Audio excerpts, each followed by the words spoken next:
Board of School Directors will come to order. Will the Secretary please call the roll? Director Ferguson.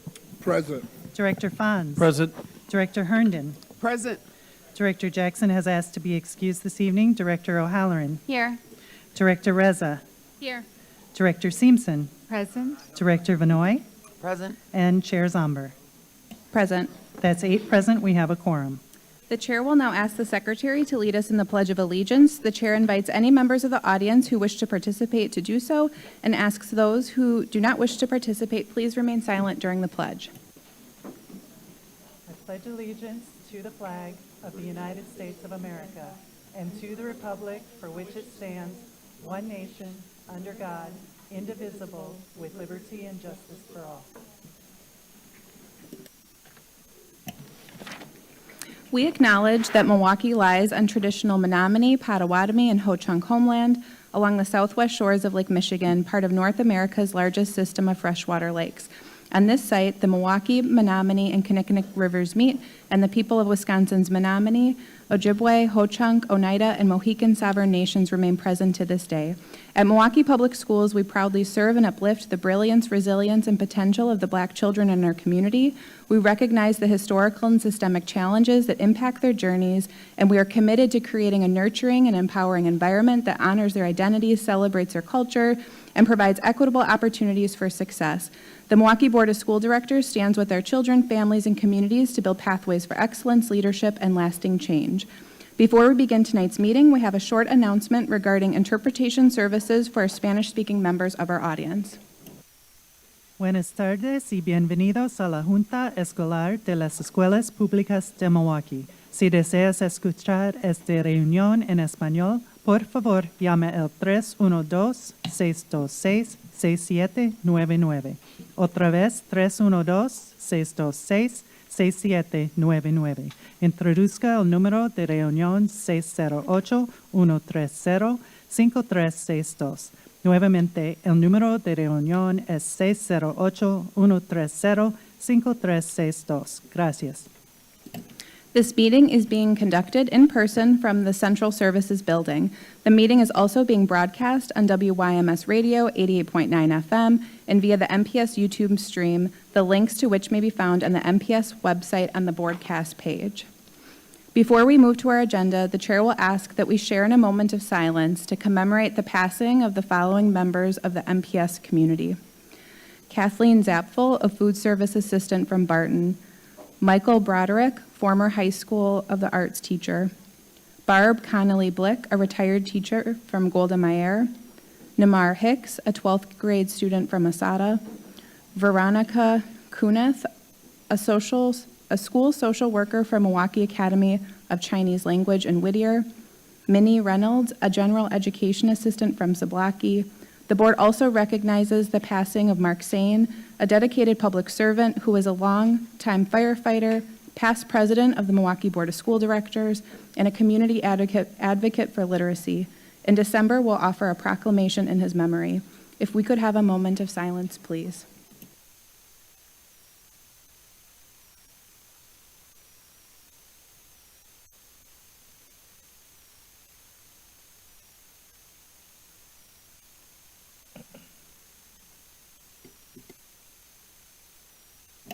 Thank you. Each month, the Milwaukee Board of School Directors accepts the public's input, both at the committee's meetings and through correspondence submitted to the Office of Board Governance. As this is the regular monthly meeting of the board, however, in accordance with board rules, the board will not be accepting comment at tonight's meeting. Just as a reminder, Robert's Rules of Order holds that all comments, questions, and requests should be directed to the chair of the committee, who will determine the most efficient way to address them. The board appreciates and encourages stakeholder input and assumes that members of the public will participate in a civil manner. Conduct that prevents the good order of the meeting will not be tolerated. Anyone who engages in behavior that persistently disrupts the meeting may be removed from the meeting. Anyone ejected from the meeting may continue to listen to the meeting or access the agenda items online. Only members of the board, designated staff, and those who have been invited to present or participate in items of business will be allowed on stage before, during, or after the meetings of the board and its committees. Finally, for our listening audience, if you wish to access this evening's agendas, items, and attachments online, you may do so by visiting the Meetings, Agendas, and Minutes page of the MPS website. Now let's begin. Madam Secretary, I'd like to make a motion to move the Carmen item to the top of the agenda. Let me just find the non-instrumentality charter contract for Carmen High School to be the first item on the agenda. Do we have a second? Director O'Halloran? Second. Okay. Madam Secretary? On Director Zomber's motion to set aside item 2 of the report of the Committee on Student Achievement and School Innovation regarding a possible contract with Carmen Schools, Inc., and consider this item first. Director Ferguson. Aye. Director Fons. Aye. Director Herndon. Aye. Director O'Halloran. Aye. Director Reza. Aye. Director Seamson. Aye. Director Vinoy. Aye. And Chair Zomber. Aye. That's 8 ayes, the motion passes. Okay, Madam Secretary, what is our first item of business? The first item set aside is from the report of the Committee on Student Achievement and School Innovation. Item 2, action on a recommendation to approve the renewal of the non-instrumentality charter school contract for Carmen High School of Science and Technology, Inc. for Carmen Northwest. This item was set aside as it was forwarded to the board without recommendation. The administration recommended that the board approve the renewal of a 3-year non-instrumentality charter school contract with Carmen High School of Science and Technology, Inc., and 2, authorize the superintendent's designee in consultation with the board's designee and the Office of the City Attorney to enter into negotiations with representatives of Carmen High School of Science and Technology, Inc. for Carmen Northwest and to draft a renewed non-instrumentality charter school contract to begin with the start of the 2026-27 school year and end on the last regularly scheduled day of the 2028-29 school year. Your committee has advanced this item without a recommendation. Does the administration have any comments? President Zambor, members of the committee, it became apparent to me last week that the recommendation of the administration for a 3-year contract was not the will of the board, had many concerns that were voiced. So I am bringing forward a different recommendation this evening to allow for Carmen School and the students and community to have the time to enter into a legitimate authorizing process to which they have already missed deadlines and won't have the ability to find an authorizer if, in fact, we were not to support this recommendation and would have to vacate our school in less than 8 months, which would also be very challenging for a school and all students.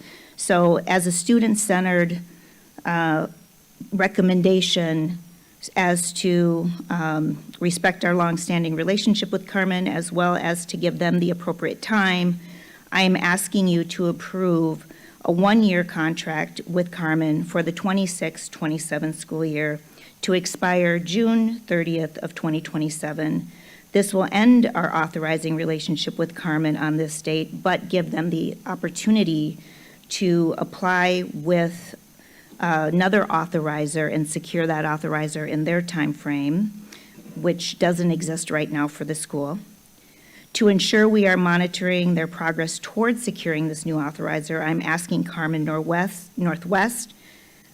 that they would be required as part of this agreement to provide evidence of that application to a new authorizer no later than March 1st of 2026.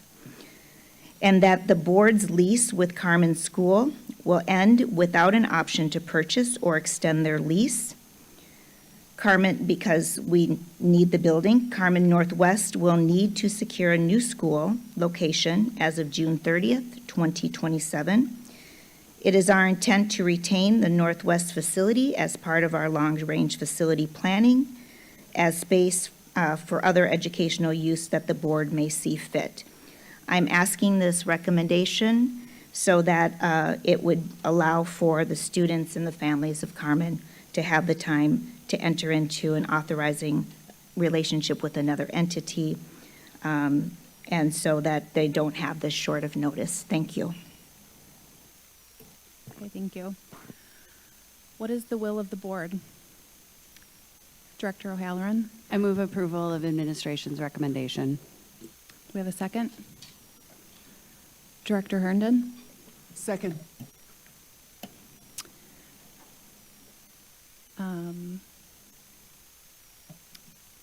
Are there any questions or comments regarding the motion? Director Seamson? I appreciate the superintendent's work on this. I just would like to know, like, sort of like, if this were to pass at this moment tonight, what would be the next steps in terms of making sure that those things that you just stated are agreed upon? Administration? President Zambor, Director Seamson, I have met with the leadership of Carmen School. They have assured me that they would continue to look for authorization on this agreement. And I've also talked to the other entities who would be authorizing that they would entertain the authorization as well on their time frame. Any follow-up? And then just with the building itself, I'm assuming the same thing, that you've had those conversations, have a verbal agreement. What will that become part of a written document? I'm just wondering, to make sure that that is what happens. Administration? President Zambor, Director Seamson, I believe that if the board is making this recommendation on this contract, then this would be conditions within the contract that we have with them for the 1 year moving forward, and that is the board's decision. Any follow-up? Okay. Are there any other questions or comments? Director Reza? Does this really truly give Carmen Northwest enough time to secure a new location, relocate an entire school community that we have right here, right now, and transition hundreds of students safely and responsibility? Administration? We are packed, I'm not done, unfortunately. I'm worried about this because I want to make sure that this 1 year contract is enough for our parents here to accommodate their students who are seeking education that was part of Milwaukee Public Schools. I'm just concerned because of the families. They reached out to us, more than 80 to 100 emails that we have received so far, because they're scared, feel like, timeline is a rush. Teachers are worried about this, students are worried about their future, and, it's just concerning. Will this give them really enough time? Administration? President Zambor, I want to be, and Director Reyes, I want to be really clear. This is the remainder of this school year, and it would be also 26, 27 school year. So we're talking 20 months. And they would have time to be able to find a new location, and they would have the time to enter into an authorizing agreement with another entity. I think the other option here is the end of this school year, which is June of 26, which I think is unreasonable and very challenging for the school community. This gives them a whole nother school year. Any follow-up, Director Reza?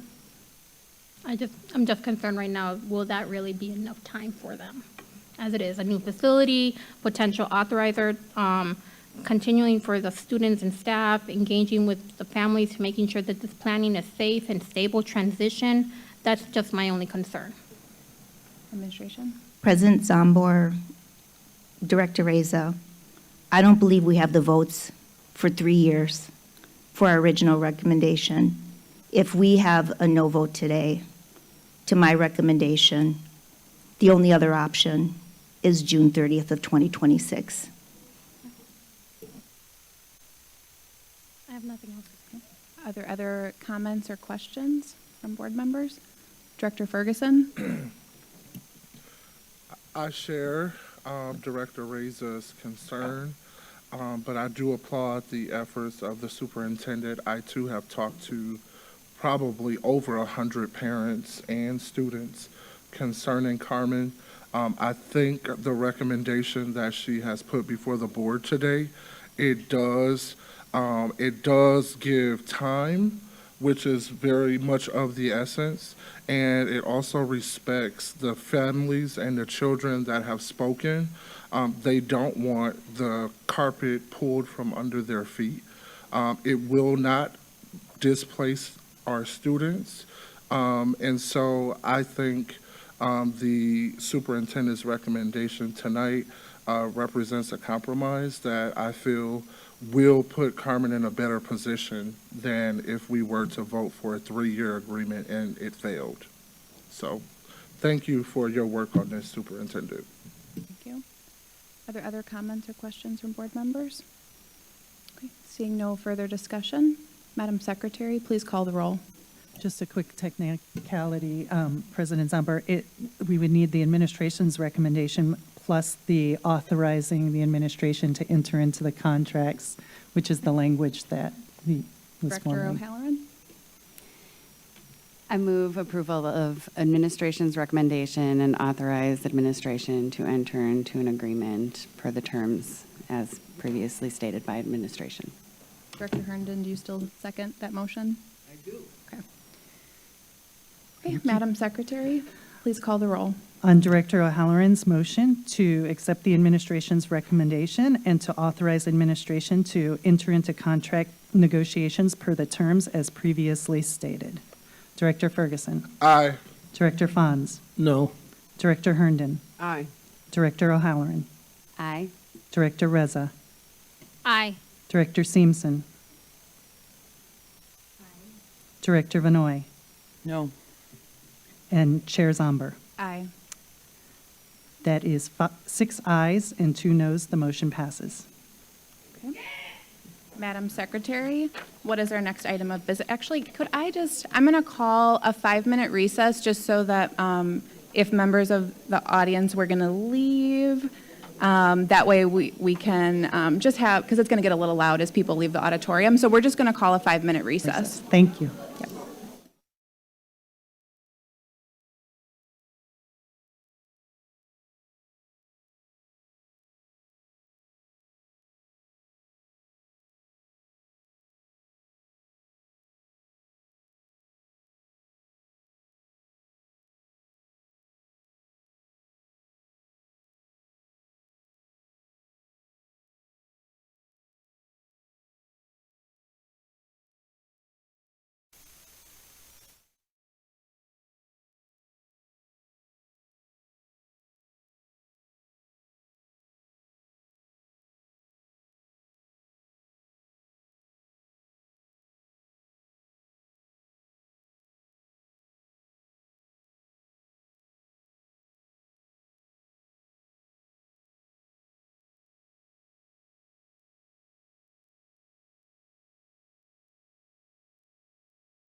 The regular board meeting has just,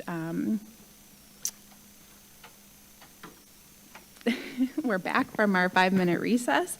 Madam Secretary, what is our first item of business, or next item of business? Our next item of business is action on the minutes of the September 2025 special and regular meetings of the Milwaukee Board of School Directors.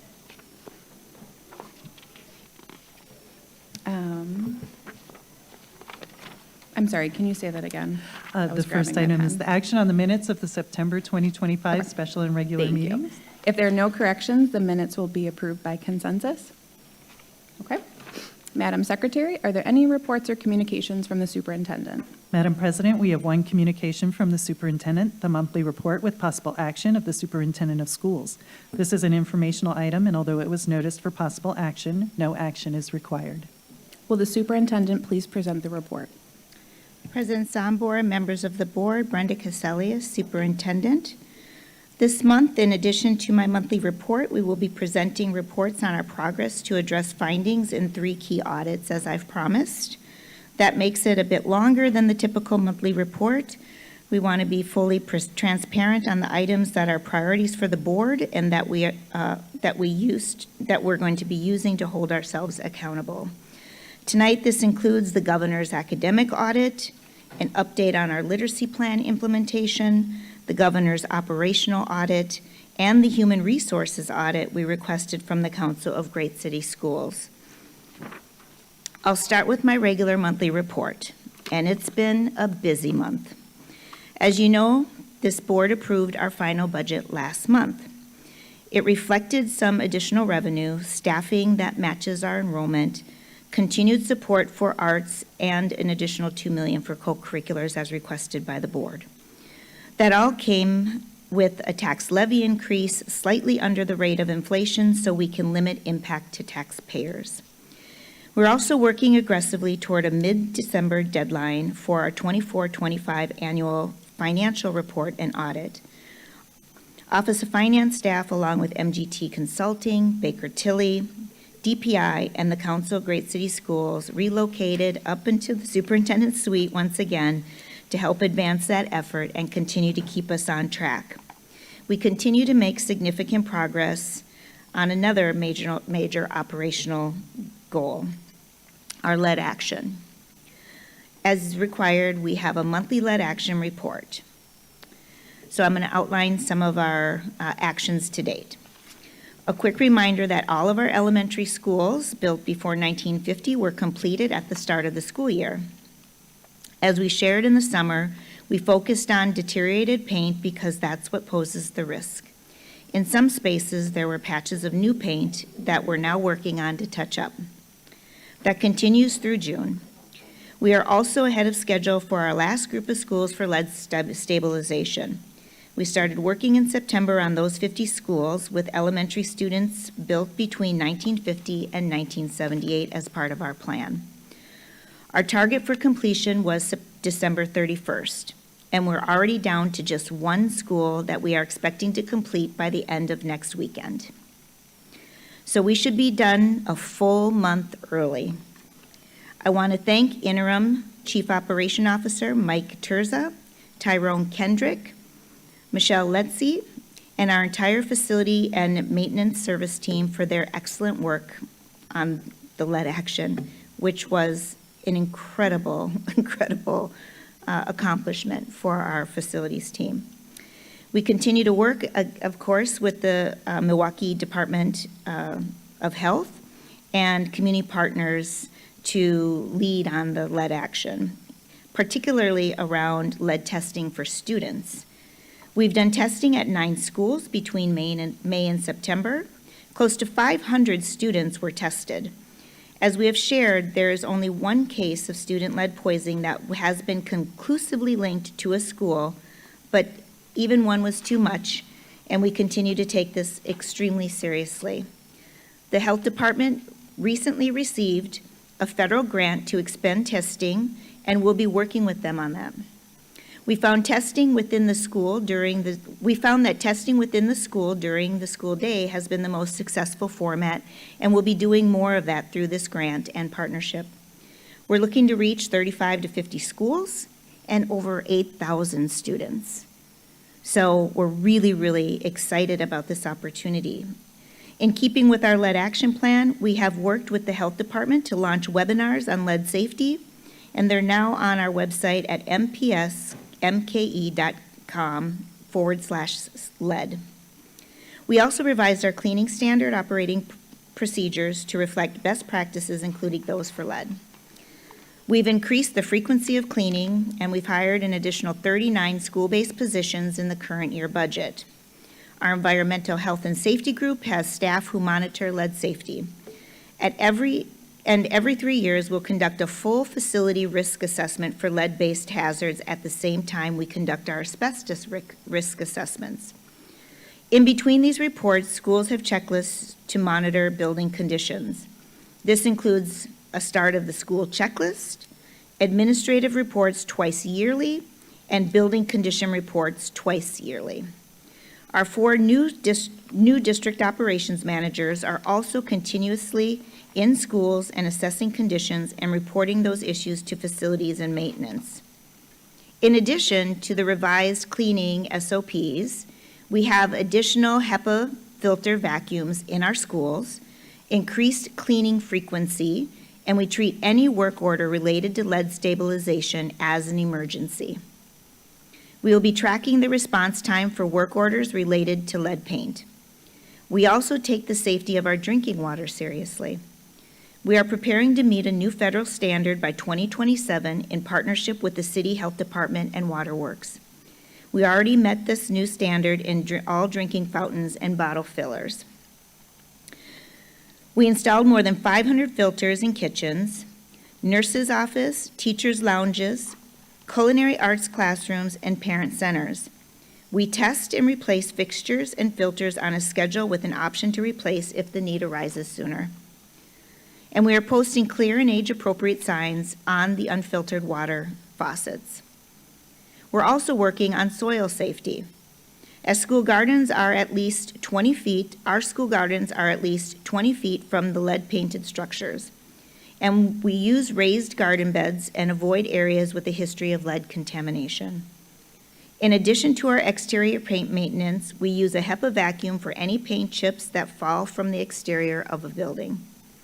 And we promote hand washing after planting and harvesting soil. Finally, I want to share a note about costs. As we have shared, this is a significant undertaking. We estimate that our total cost will be around $43 million as of November 17th. This includes about $36 million in expenses for contract work over the summer with JCP Construction and subcontractors, and about $7 million in our direct expenses, including the most recent round of post-1950 elementary schools. Mike Terza is here, and he and I would be happy to answer any questions you have at the end of my report. I want to share a few key community engagements events from the past month. On November 12th, we announced that MPS received a 7-year, $23 million grant from the U.S. Department of Education. The grant, called Gaining Early Awareness and Readiness for Undergraduate Program, otherwise known as Gear Up, is intended to help more underserved students prepare for and succeed at college. The effort will support more than 4,100 MPS students 41 students a year from 28 schools. Specifically, the grant will support high-impact tutoring to boost academic achievement, advising and mentoring for individualized student support, family engagement activities to increase post-secondary awareness, teacher professional development to enhance classroom instruction, expanded dual enrollment opportunities with local colleges, and growth of career academies in high-demand industries to prepare students for the modern workforce. We joined UNCF for the Empower Me tour that took place November 13th at the Baird Center. At the event, our students had the exciting opportunity to connect with colleges, explore scholarship options, and learn about the path to college acceptance. On the 14th, Legislative Policy Manager Chris Thiel and I welcomed the Milwaukee delegation, a group of state lawmakers who represent the city. We outlined our progress on lead, financial reporting, the literacy plan, and more to address questions that they may have. Also on the 14th, Children's Wisconsin and other partners hosted a summit on keeping youth safe from gun violence in Milwaukee. Sadly, during that very meeting, we learned that we lost one of our students to gun violence in the community. I continue to call, and the entire MPS community continues to call for a strong, united response with real solutions to gun violence that is taking far too many of our young people's lives. The next day, I joined other local superintendents and community leaders for the second annual Truth Summit hosted by Dr. Ken Harris of 101.7 The Truth Radio. And on Monday, November 17th, I helped our school counseling team and our M-Cubed Milwaukee Parent Institute recognize exceptional family members who are contributing to their school communities as part of the National Parental Involvement Day.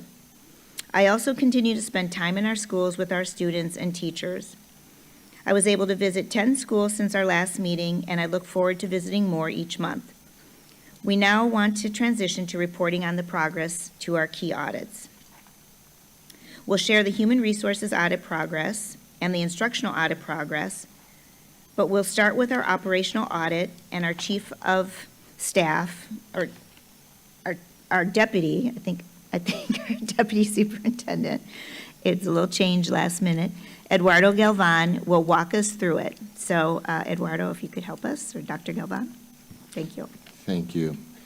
Good evening, President Zambor, members of the board, Eduardo Galvan, Deputy Superintendent. I am pleased to be presenting our progress on the operational audit. As you know, this audit was directed by the Governor's Office. It identified 20 priorities for improving central office operations organized into 3 overarching goals, which you see there. The first goal is to create a coherent central system by restructuring central office, investing in human resources, and making targeted shifts to evolve the strategic plan. The second goal is to foster meaningful communication and collaboration, including strengthening the relationship between the board and administration, strengthening communications, leadership, and enhancing data management. The third goal is around operating and funding more strategically. This includes maintaining accountability structures, investing in technology, and redesigning key procedures. So let's dive into some of those details. Of the 29 priorities, we have already started work on 27 so far this year, and 18 of those are well underway and or completed. You can see the details on some of the next slides. Our top priorities for the year are to finalize the governance framework, adopt an updated strategic plan, launch a comprehensive communications plan, redesign onboarding and professional learning, and advancing the restructuring of departments. The 2 complete priorities are the hiring of chiefs for communications, human resources, and operations. The other completion is the superintendent's Listen and Learn tour to elevate community voices, which occurred over the summer and into the beginning of the school year. Those that are actively underway are clarifying roles and collaboration across governance offices, redesigning department structures, reporting structures, and the scopes of key roles, updating the strategic plan and tie it more closely to student outcomes, enhance board governance, communications, and engagement systems, and standardizing operations, technology, and onboarding. The next 3 slides, you'll see those priorities in a graphic form, and under each one, you'll see their status. Note that the human resources item will be addressed in the HR audit progress to be presented shortly by our new Chief of Human Resources, Dominic Maniscalco. But again, as you see there, it shows complete, in progress. There's some link to some data there that you have access to. And again, some of those have been undertaken, and you're aware as they've been reported out in previous board meetings. The next one relates to Goal 2.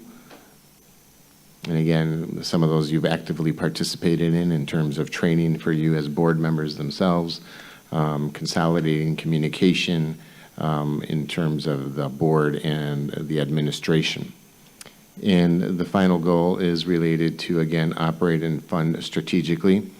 Again, as we continue to engage with DPI, that's continued to be in progress as we work through some of our financial reporting. Where it says not started, other opportunities for DPI, I did want to clarify that we do reach out to DPI on any number of questions, and they're always there to support. And at this time, I'd like to introduce our Chief Human, Dr.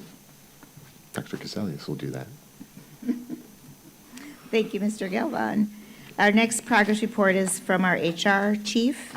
As you know, we did an audit with the Council of Great City Schools, who's been working with us closely also on our finances, and in March will also begin to work with us on our special ed audit.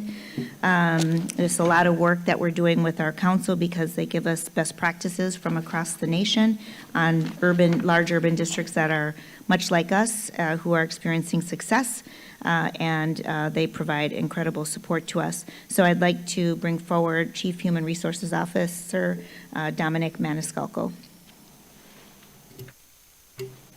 Thank you, Dr. Cassellius. Good evening, Board. I'm here to present the review of the Human Resources Audit, and I'm actually very excited to be with you today. We've done a lot of really amazing work over the last few months on this, and I'd love to kind of showcase kind of the highlights. The Council of Great City Schools outlined essentially 8 strategic recommendations for HR. This is a lot to look at. This is everything that HR encompasses, but I think with this, I would like to just tell a little bit of a story. I've been here for a handful of months, and I would like to highlight the fact that we have over 70 HR professionals in the HR division at MPS, and they are fantastic. There's a lot that we've been doing, but there's a lot we need to fine-tune. There's a lot we need to clarify. There's a lot we need to work through. And I wanted to just really start off with who Human Resources is, for those that maybe don't know. And our mission really is, we are a service organization within MPS that focuses on people and our staff and our teachers and our building service helpers. And every employee group you can imagine at MPS filters through Human Resources. We are a support function for every employee at MPS, all 10,000 staff. Our guiding principles are really centered around equity, consistency, partnership, ensuring we're being collaborative and communicative across the board. Transparency is paramount. We want to ensure that we are leading by example, that what one person hears, another person hears the exact same thing. We want to hyper-focus on accountability and execution, and I think there is a way that we can hold people accountable in a way that is fair, that is honest, that is kind, while moving MPS forward. So, very high-level overview, 60-day progress. I've been here just a handful of months, and these are just some of the things that we've already done. Each single bullet here ties back into the HR audit in some shape or form. I'm not going to go through all of these, but just, some things. We have an amazing HR team. So the school year started, 99% of all certified roles were filled. It was not perfect. We still had some that were not filled, but for the most part, we have approximately 4,500 teachers. So to have 100 vacancies is not perfect, but it's a good rate to fill when you look at it in terms of how many classrooms we needed to fill versus what we had, but we made it work. We had substitutes out in schools. We had deployed teachers from central office. Everyone did everything they could to stand up our schools, and that is the most important thing. We conducted our first all-principal professional development session a week and a half ago. 166 staff attended. We focused on effective leadership, culture building, employee satisfaction, trust building. We had a compliance component that factored in family medical leave, reasonable accommodations. So it was a highly productive professional development session. We are even engaging in a pilot with IT right now to work on efficiencies operationally for time and attendance. So we are the first division at MPS that is spearheading this electronic system. We have PeopleSoft is our ERP. There are modules in there that allow us to submit our vacation requests on the computer. So we are catching up with 21st century technology, which is very exciting. And then again, you can see a lot of the other things that we have focused on over the last handful of months. One of the top priorities are creating a year-round staffing strategy. So we have already implemented multi-career fairs every month for the remainder of the fiscal year. We've had some press releases around that, so we're really excited about that, as well as new established partnerships with different universities. We just met with Marymount University today. We met with the University of Madison yesterday. So we are engaging in a very aggressive staffing approach. Over the next 12 months, really, there's essentially 3 phases, 3 key areas we're going to be working on. Really, the first handful of months is going to be listening, learning, and what I would call input overload. There's a lot to learn. There's a lot of history. There's a reason we've done things the way we've done them, and we have to understand what that looks like. I as the chief of HR, recognize that people are our greatest asset. So what is the who, what, where, when, and why behind how we've worked and why we've done things the way we've done? And if we need to pivot, we'll do that. But it's important to lead with grace. I will just leave it at that. Phase 2 really is going to be focused on stabilization and alignment in the respects that we're working on standard operating procedures right now. We had many. So while the HR audit was very effective, there are some things we have done really, really well. We have some standard operating procedures. We need to work on fine-tuning them and creating some new ones in areas we don't. Internal controls is a hyper-focus for us in HR, so we want to make sure there aren't any areas in which that we're leaving open.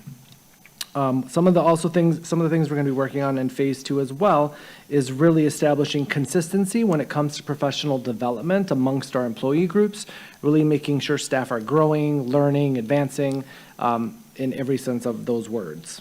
Phase 3, Transform and Lead, is really going to be focused on creating a district playbook. Everything from our established employee handbook, we really need to update that, and we're working on that with outside counsel, as well as our amazing partnerships with MTEA, ASC.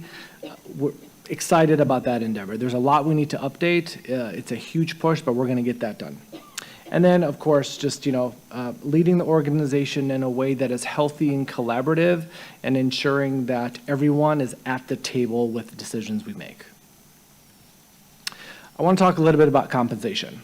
I will tell you that this is a very important strategy that gets at multiple areas within the HR audit. I don't see Director Jackson. So at AFMP on Tuesday, we talked a little bit about what was going to be presented today. So compensation is really hitting at a couple different things, and we want to ensure we are attracting, retaining, rewarding a highly qualified and diverse workforce. There's a strategy to doing that. Compensation is not just salary. This board at Milwaukee Public Schools pays approximately $200 million for 10,000 employees when it comes to healthcare. That is a factor in employee compensation. We have a competitive, rich, amazing program that sometimes people don't think about when they factor in what compensation looks like for me. Healthcare is a factor in compensation. So is our PTO. We have a very rich and competitive PTO process. Vacation, sick time, miscellaneous days. So we're going to be taking a deep dive in compensation and focusing on equity, because that is something that we are lacking a little bit in our current process. So really, we're going to be looking at, I highlighted keywords in blue intentionally because we want to focus on career progression, being competitive. Not only do we have to compete with other markets like Madison, other suburban school districts, but we're also competing with Chicago. It's not that far away. Fairness and internal equity are going to be a major component as we think about what the formulas look like as we move forward. So compression, market baselines, and internal equity right at this very second are not factored into our job offers.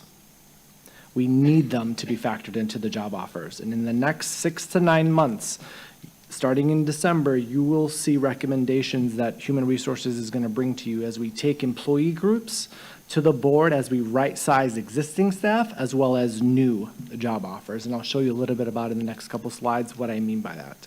So some direct forms of compensation are salary, incentive pay if staff receive that, overtime. The last board meeting, we did the wellness payments for 542 staff. For those, that is a factor that they will take into consideration this year.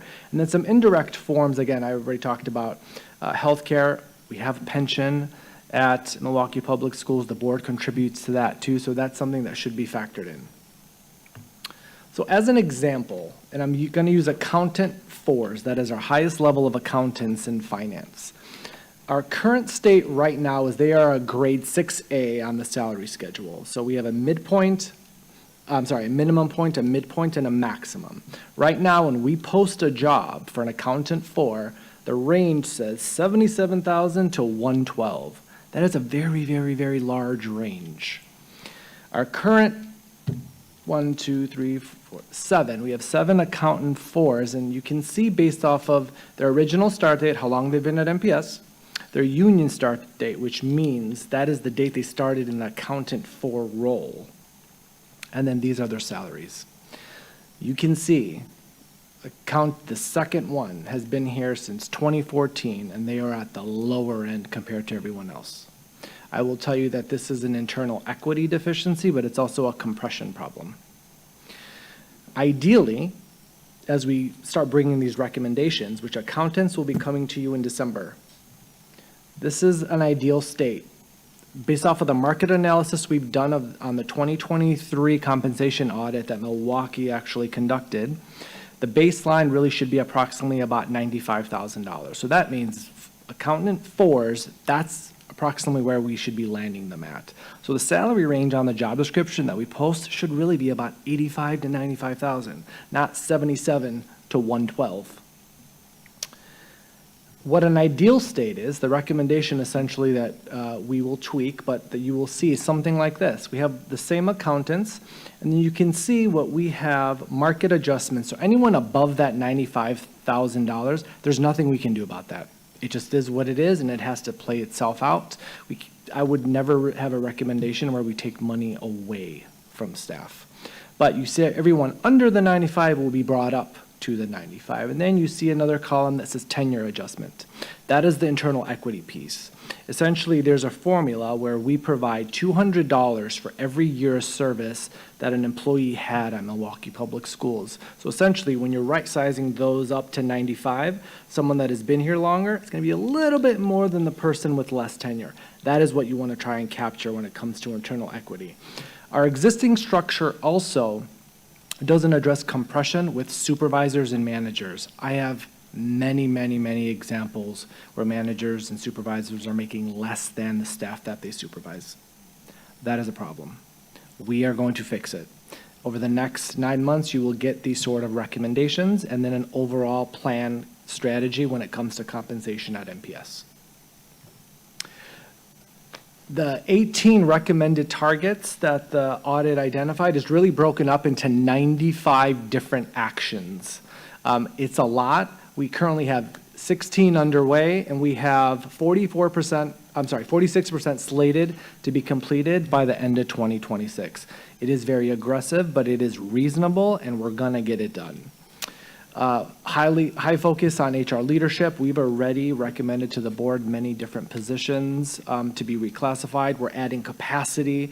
We're making sure that staff don't have as many direct reports. Right now, one of my senior directors had 8 different direct reports. We've condensed that down to 4 and built capacity at the supervisor and manager levels, as well as really taking a deep dive at the overall organizational structure in HR, teacher recruitment, as well as providing what I would call exceptional customer service on a daily basis. Little things matter every single day. We created a human resource phone tree for the first time. So now our 10,000 employees, when they call HR, there are 9 different prompts that will direct them exactly to the person that they need versus calling a general 414 number and then it goes to, hopefully someone that'll get you the right answer. So really making those little leaps every single day and improving on employee culture. This slide really just talks about some of the areas that are currently underway. I've captured them on the first few slides when I discussed the 13 key takeaways that we've gone through over the last handful of months. These are very targeted efforts we're going to be making moving forward. And then the last, I believe, 7 or 8 slides are the 95 action items that highlight the status of what's completed, what's planned, and what's underway. There's a lot here. Oh, I'm sorry. Got a little bit ahead of myself. That is the long and the short of the human resource update based off of the HR audit, and I'm looking forward to presenting more over the next year. Thank you, Dominic. It's my pleasure now to have Chief Academic Officer Ms. Mims Howell to come and speak on the progress of our instructional review and instructional audit here with our partners from MGT. And then also, as promised, because of the SASE committee and their request, the update at each board meeting on the literacy plan implementation.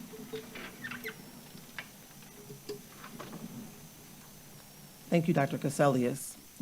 Good evening, President Zambor, members of the committee. I am Jennifer Mims Howell, Chief Academic Officer.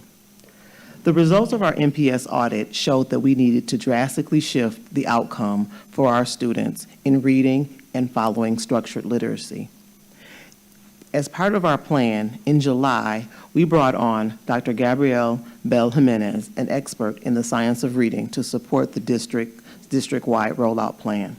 While we have experienced some challenges in our rollout and our attempt to make reading fun for students, we are excited that we are taking some large steps forward, particularly with our high-quality instructional materials, as well as responding to teacher feedback and the input of our stakeholders.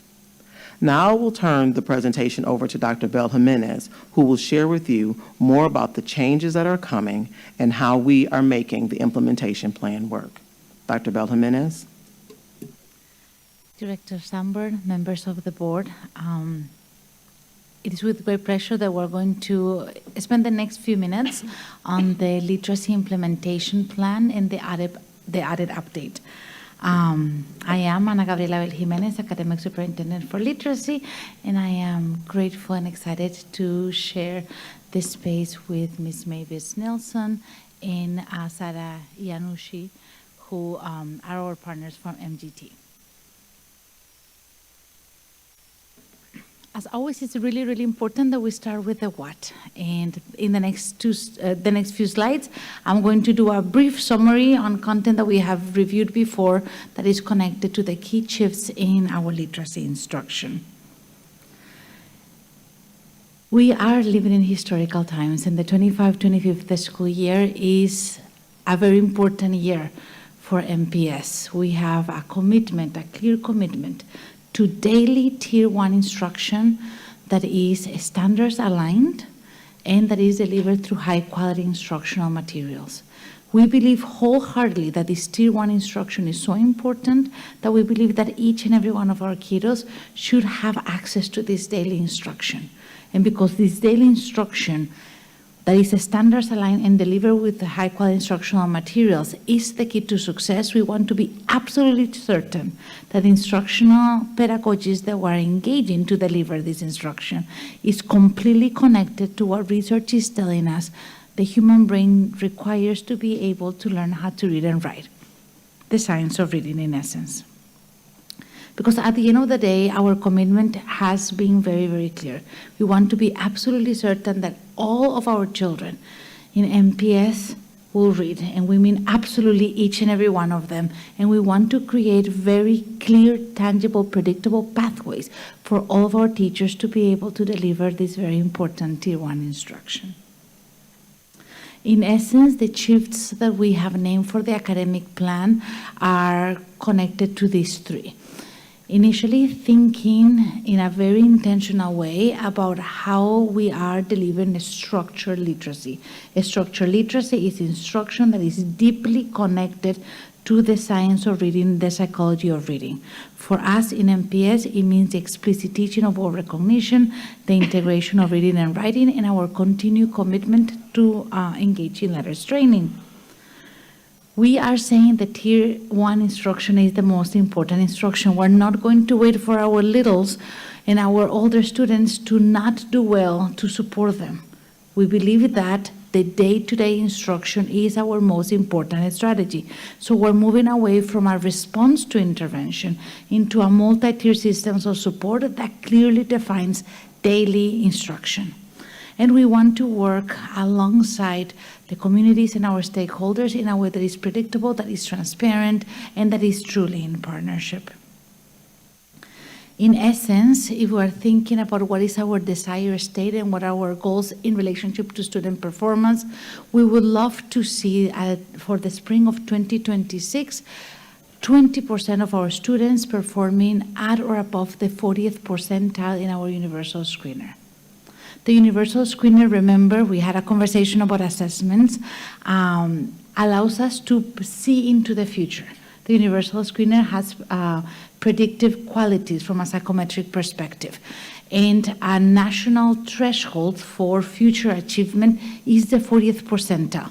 So we're aiming for students to perform at the 40th percentile, for example, in kindergarten, first and second grade, because that is a very strong statistical predictor to future achievement, for example, in the forward assessment in third grade. If we were to achieve this 20% of our kiddos at the 40th percentile in the spring of 2026, then we will then set ourselves to be able to do a leap into 45% of the students at the 40th percentile in the spring of 2027, once again using the universal screeners. And then on the third year, we will be looking and we'll be working towards 60% of our students at the 40th percentile or higher. So I'm going to pass it to Mavis. President Zambor, members of the board, Mavis Nelson, Vice President, MGT.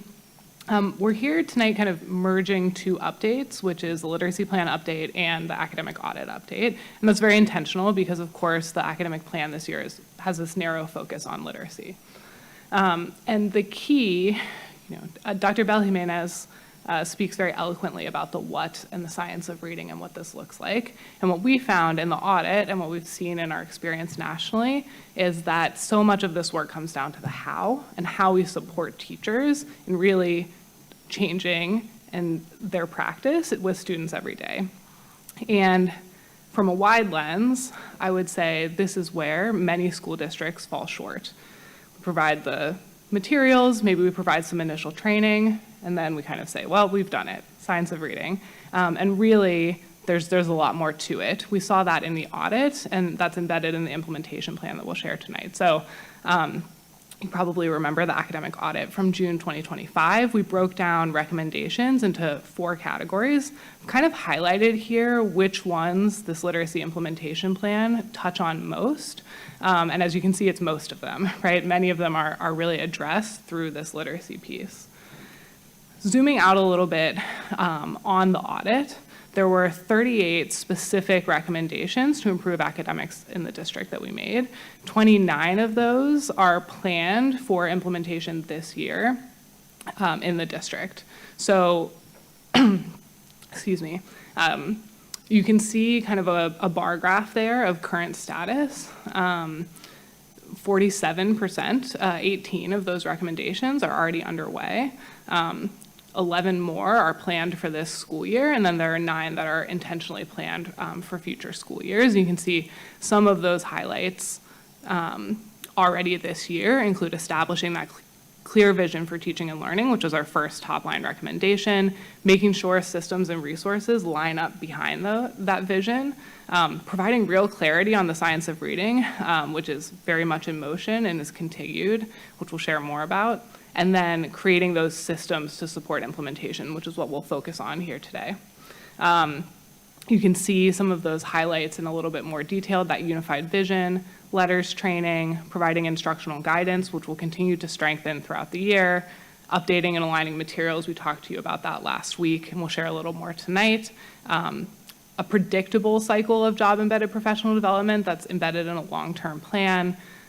Principal supervision, so making sure that principals and school leaders are being leveraged here, and layering in family partnerships to align with that work. So zooming back in on literacy specifically, we're going to share a little more. We kind of told you the very 30,000-foot view last week. We're going to go a little bit deeper tonight about what those implementation supports look like, because doing this work well is more than just the materials, more than just the initial training. It's also creating coherence in all of the systems to make sure everybody's pushing in the same direction. So I'll talk a little bit about some of the ways that we're going to monitor that, and then how we see those systems fitting together, and then my colleague will talk a little bit more about the how. So we've set some goals for implementation. These were co-created with stakeholders within the district as well as externally, teachers and leaders. And so I've put, just to spare you the text, just year one up on the slide. And we follow this same structure with increasing expectations each year. So we're looking first at classroom practice. We want to keep an eye on student achievement, and Dr. Bel Jimenez shared those goals. We also want to look at what's actually happening in the buildings. Is it aligned with the guidance that's been provided? Is it leveraging those high-quality instructional materials? You might remember from the audit that we found even the materials that did exist were largely not being implemented. So we want to look at that, and that takes observations of classroom practice. We also want to look at the teacher experience. Do teachers agree that they have clarity, that they're able to use their district-adopted materials, they understand what's expected of them? When you see some of these goals, realize you may think, this is a little low, shouldn't we be aiming higher this school year? We want to make sure we're focused in on the fact that by the time those upgraded materials are in the hands of teachers, it'll be January, right? So we're really looking at half a year of implementation. And so we want to set some clear, ambitious but realistic targets. We also want to look at leader perception. So what are leaders seeing in the building day to day? And we want to look at family perception. Do they understand where their students are, how they can support at home? And again, each year, these sort of expectations will increase, and we'll track that. Ultimately, in order to make this happen, in order to change classroom practice so the best possible instruction is reaching kids, and kids are achieving at the levels we want to see, we want to bring coherence to the system. So that's leadership, having a literacy leadership team that's closely monitoring all of those goals. We're providing professional development for leaders so they know what they're looking for, and we're all speaking the same language. High-quality instructional materials and assessment, making sure teachers have the right tools in hand, that they have professional development that is coherent and fits in and gives them what they need, and then that there's that coaching and modeling that research tells us is so key to be able to actually implement. And of course, embedded within all of that, we want to be thinking about how are we bringing families along, how are we empowering them, and making sure they know how to support this work as well. With that, I'll pass it to my colleague to say a little bit more about what these will look like. President Zambor, members of the committee, Sarah Iannucci, Director at MGT. So I'll walk through these different components of the plan. You'll see they're interconnected and interrelated, and to get the system to be coherent around this consistent vision where everyone has their clear role, from families to teachers to principals to district leadership, we're all talking about the same thing and have this common vision. So starting with, and we'll be supporting the district in standing this up, is a district-wide literacy leadership team, being really thoughtful about representation at the table to make sure that key stakeholders are there, including those that plug into family engagement, and making sure that everyone has this aligned vision at that top level. So if I'm an academic soup, I know how to support my principals, right? We all go into a classroom, we all have this common vision around what we're striving for. And we will also look at the data in these meetings, both student outcome data and that implementation data that Mavis walked through around how are we doing on the ground, what do we need to adjust at this top level. So that's one piece.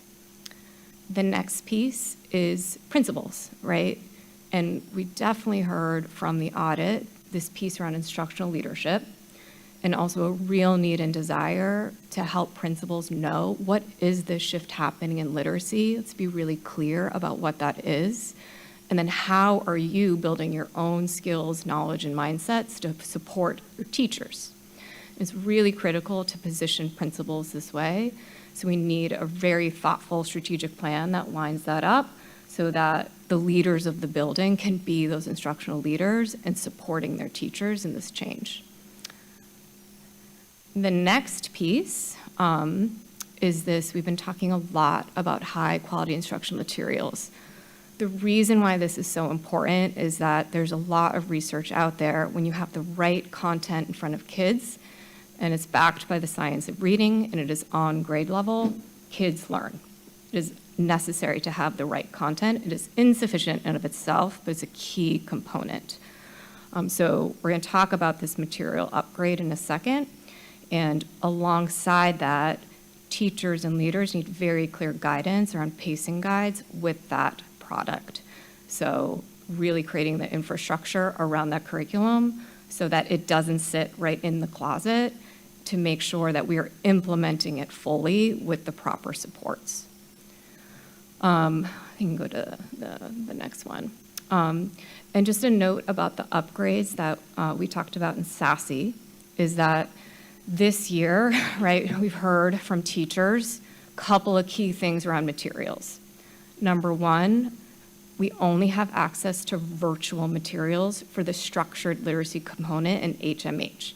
That means teachers are accessing on their computers. They don't have like a TE, a teacher's edition, where they can like flip through, right? That's really hard to, it is possible, but it's really difficult to navigate alongside, okay, I have to print all these materials for my kids.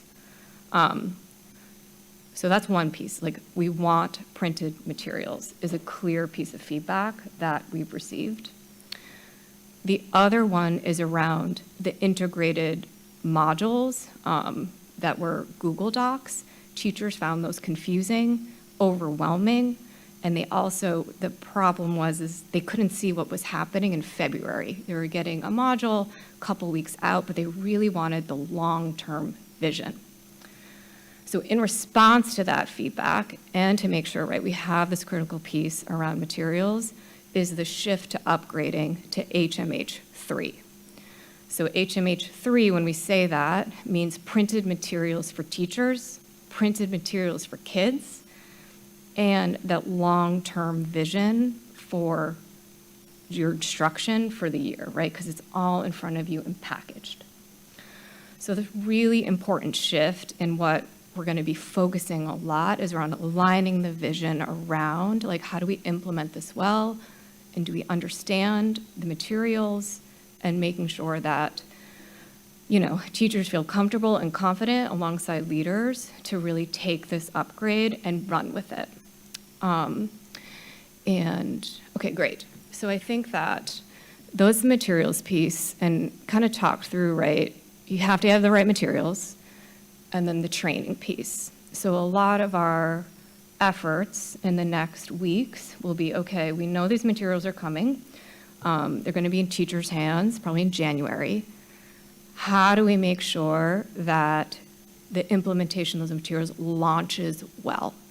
And do that monitoring piece, both in terms of teacher perception of how it's going, leader perception, and then obviously what is happening in the classroom, to make sure that we're supporting the system and getting that coherence. And then, yeah, I would say the last piece is that, you know, you have PD, right, where teachers are going to a session, but you also need to extend that learning into the classrooms. So what that means is making sure, like, okay, I'm learning something, I'm having a session, and now I get some modeling in my classroom, and I get some direct feedback on like how I'm doing with those materials. And so part of this upgrade too is having HMH coaches support building system-wide to give teachers that expertise and access to expertise to give them that feedback alongside, right, district resources. But that piece is really important to make sure that that support continuum is, okay, got an orientation, I'm trying out the materials, and I've got some feedback happening, and the system is aligned. Sounds, well, I don't know if it sounds easy, but you know, it takes time to build these structures and align all the stakeholders, and that's the work that we'll really be doing to set up this trajectory, because we know that every kid can learn with these conditions in place.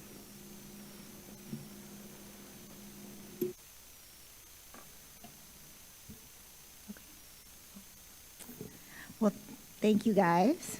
Appreciate everybody, Dr. Billy Menace, Mavis, Sarah, and Dr. Mims Howe for sharing. As I shared, I said I would report back on all 3 audits. I know that was a lot of information that we shared with you. If you have any questions, we'd be happy to answer those. Everybody's leaving me here to answer these questions by myself. So if you have questions, I think I need the team back here to answer your questions, And maybe folks. Dominic, too. In case there are, yeah, I think Dominic and the academic team and Mr. Galvan, too. So we'll just change chairs as you have questions. Thanks so much. Thank you. Do board members wish to make any comments? Oh my gosh. Director Fonz. Yeah, two things on the literacy plan. So I'm an MPS parent. How is MPS going to engage me as a parent? That is a real question for thousands and thousands of people, including my family. Administration. Direct. President Zambor, Director Fonz, we are starting our plans with our Family and Community Engagement Office. I know that Mr. Litzy is already starting to craft plans with his team around that. We're seeing if he wants to come out and talk about where he's at, but these are new initial plans that we're just getting going. We can certainly bring that back to you on how we're going to engage our families. I know it's not completely finalized yet, but he is looking to do that. One piece of feedback that I've been hearing is that the materials and the reading materials that are being used are extremely repetitive, that students are having to engage the same piece of literature 2-3 times, and that may be a sound method in the science of reading, but what we're hearing from a lot of teachers is that it's not engaging students. So I'd like to hear a comment about that, and I have a comment about HR. Administration. President Zambor, Director Fonz, I'm going to let the experts speak to that. Director Funds, members of the board, thank you for the inquiry. Yes, for the modules that we have been building in-house, because we needed to do that deconstruction and that reconstruction to be able to start on a journey to get set up for the resources that are now coming for second semester. We needed to devise a strategy to be able to get us practicing in it. And there is always a cost and an opportunity in doing that. So one of the things that we did was to pare down and move from the 7 texts that were available within the curriculum to find 3, identify within those 3 texts what were the primary and the secondary standard that were most evident and that the text was most ready for, and then engage in a practice of the 3 reads. So you're absolutely right. So every week we use the same text to do 3 different things with it. The first read, we read the text beginning to end to ensure that all the kiddos have a sense of, for the arc of the text, the what, the why, the what is happening on it. On the second read, we're reading only an abstract of the text to explicitly teach on the primary standard that we identified. And on the third time, we're looking at another abstract of the text to teach the secondary standard. So I recognize that it is tiresome for kiddos to be able to do that. And because of that, we're really, really excited to have access to version 3 so that we don't have to artificially engage in those types of practices. Okay, so it would be different in volume 3? Yes, Okay, most definitely, okay. yes. Director Funds, do you mind if we let other board members ask Sure. questions Go ahead. around Yes, of literacy, course. and then we'll switch to HR? Okay, Director Seamson? President Zambor? President Zambor? Yes. Mr. Litzy's here Oh. to address Director Fonz's question Okay. briefly, and then we can move on, I think. Director Funds, could you repeat your question for Mr. So Litzy? the question is, how How is MPS engaging parents in the literacy plan specifically? I'm a parent. I want to see this. How is it going to unfold for me as a parent? Administration? President Zomber, Director Fonz, Brian Litzy. We're still kind of working out those details. We've just had some conversations I met today. One of the big things is trying to use our parent coordinators as conduits and connectors to the plan for each school, right? We don't expect them to teach the plan or anything like that, but we want to make them familiar with it so they can get the word out to the parents, and then we can have the experts and the teachers do the actual training of the parents at the schools. Also, we'll use our FACE committees, Director Ferguson, as we do our community meetings. We'll use our DAC meetings. We'll use every avenue we can to make sure parents understand the literacy plan. Any follow-up, Dr. Fons? No? Okay, thank you, Mr. Litzy. Director Reza? I just have one question.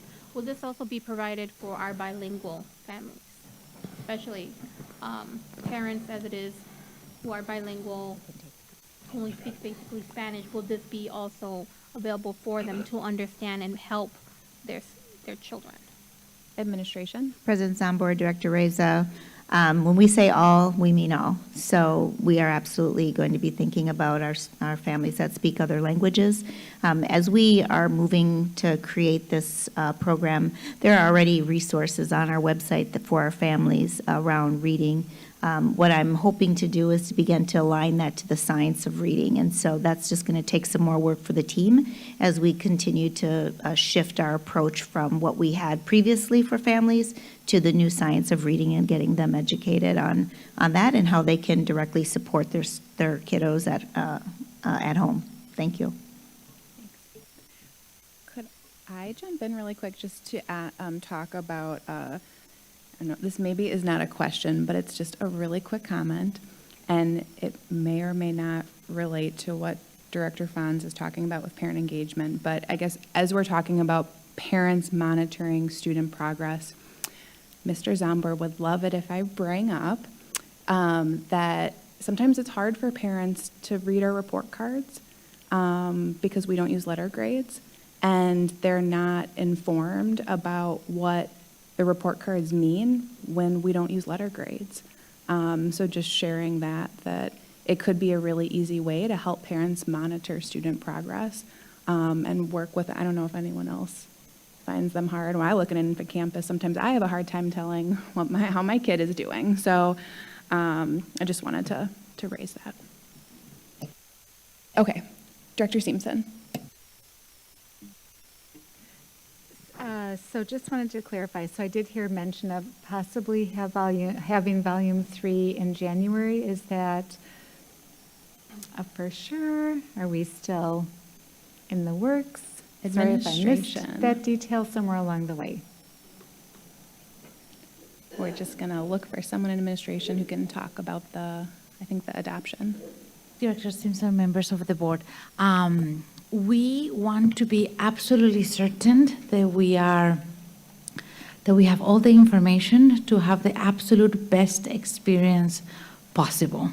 So right now, for this next week, we're going to be connecting with each and every one of the principals that have the privilege of serving K-5 to 5th grade to be certain that the numbers that we have on record for the number of sections and the languages for the sections are appropriate. We're also asking, for example, for the name of the person that is most likely to pick up a phone once we have the day of delivery, because we don't want materials to be left out. We also need to plan on the logistics to be sure that the materials are brought in on time. We're working with HMH to create great specific guides that have pictures, IBM numbers, and the number of items, so we're really clear as to what is a full kit, so we can create all of those assurances.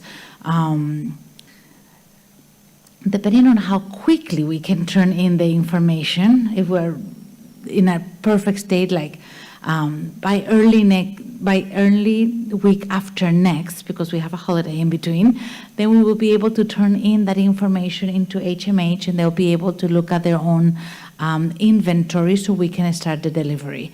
Because we are such a large school district, we are idealizing deliveries to start the week of December 15th and then possibly continue once we have returned for break. Our instructional strategy, because we want to create certainty that all materials are in classrooms, not only in buildings, is to then transition to the actual use of the materials at semester, right? So we want to be absolutely certain that everybody has what they need, that it has been unpacked, and that we have checked for it. Thank you. Any follow-up? Yeah, I'll just do one follow-up for now.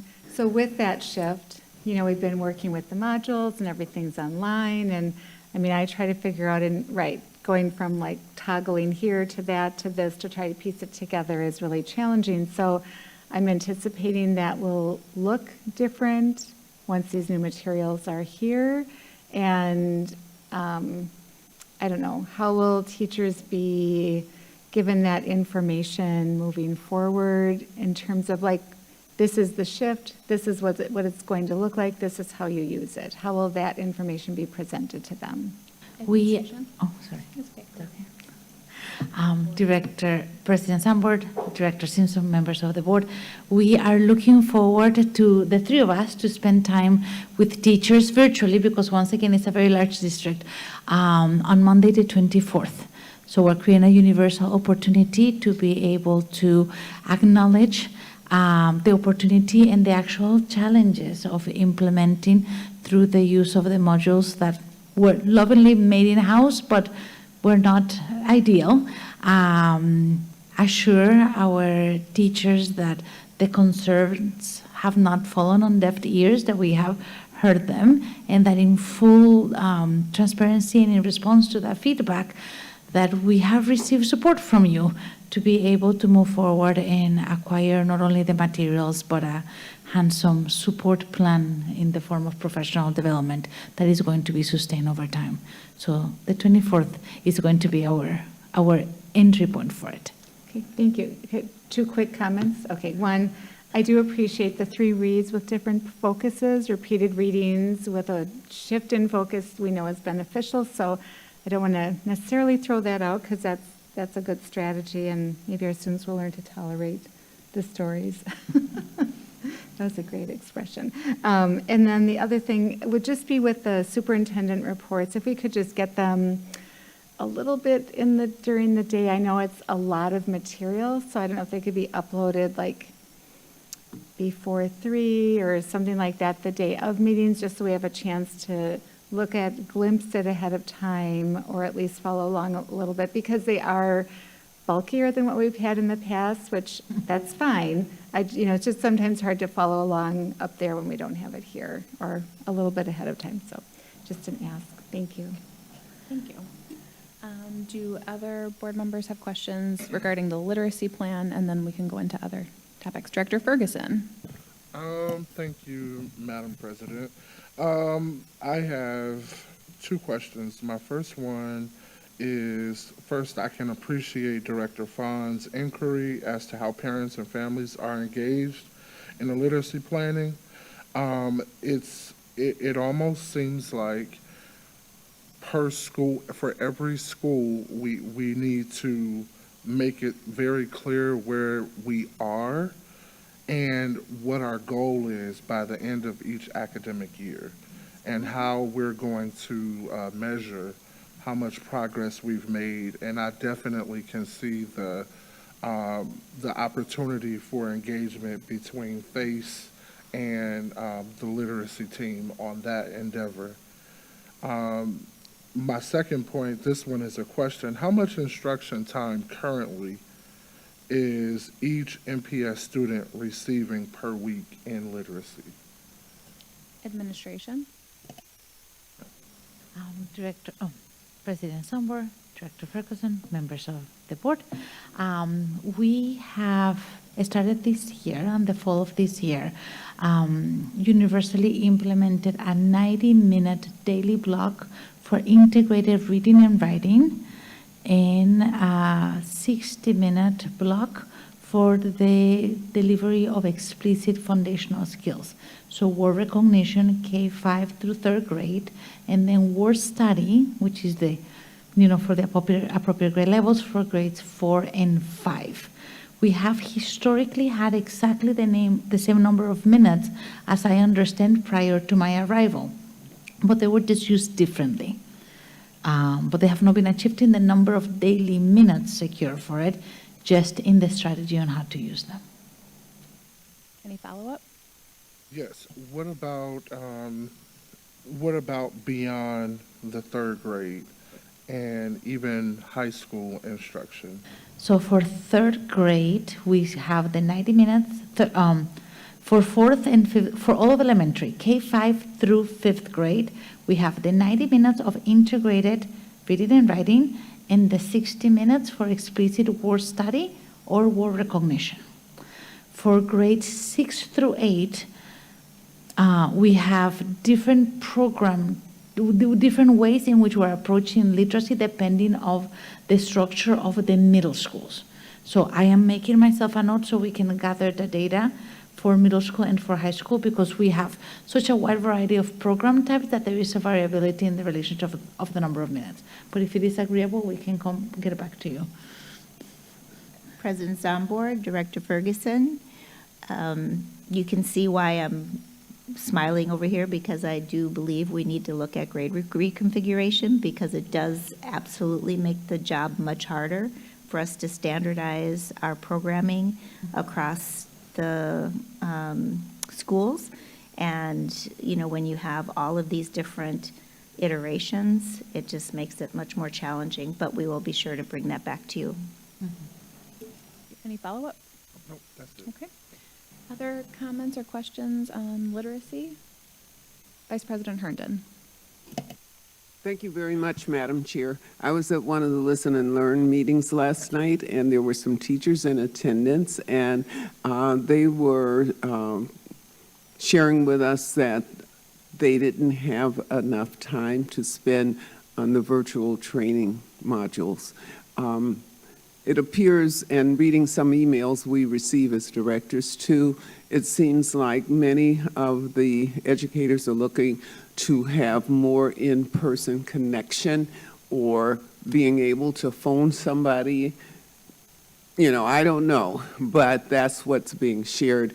Do you have some plans to do some of those things in the very near future? President Zambor, Director Herndon, one of my very biggest goals is to give teachers more planning time during the school day to implement this. Of course, that would have to be worked out with our union colleagues in order to find that time within the day and with school principals. So I think that teachers absolutely would appreciate having more prep time to job-embedded practice with their colleagues and a PLC framework for this study of science of reading, as well as just other things like classroom management and school culture and just to have time with your peers. So absolutely, this is one of my top priorities in the FY27 budget, to provide time for our teachers. Any follow-up? Okay. Any other comments or questions on literacy? If not, could we switch to, I think Director Fons had a question about HR.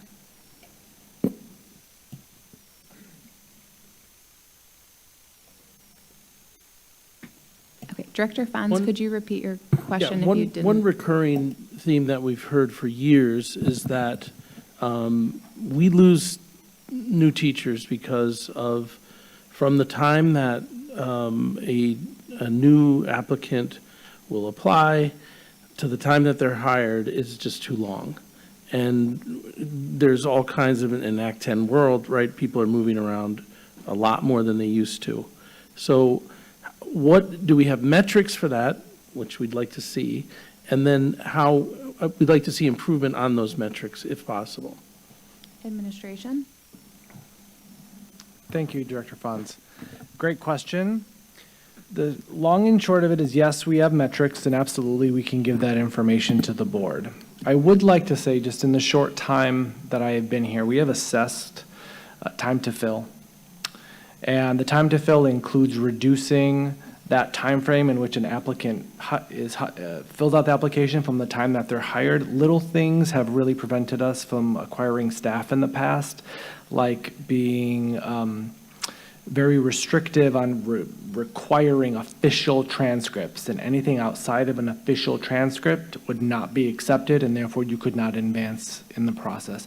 We've since removed that requirement, allowing unofficial transcripts and allowing a little bit of a grace period when the candidate is hired to receive that information. Little things like that really help speed up the process. And I will tell you that, if someone hasn't been to college in 10, 20 years, sometimes it's a little bit challenging to get those official transcripts. So we've implemented a little bit more grace in the hiring process, but we can get you specifics on historical trends when it comes to time to fill. Any follow-up, Director Fons? The term is time to fill in HREs. Correct. Okay. Any other questions regarding HR? Director Vinoy. You mentioned something about year-round hiring. Can you talk about that? Because, old hats like me remember the cycles. Sure. So the year-round staffing strategy is a work in progress. We are working on finalizing a formal strategic plan, but we've done things right away, from adding multiple career fairs every month. There was some press releases not too long ago about that, because we've decided to do community push-ins. So we're doing career fairs within our schools, working with our principals, building that community engagement.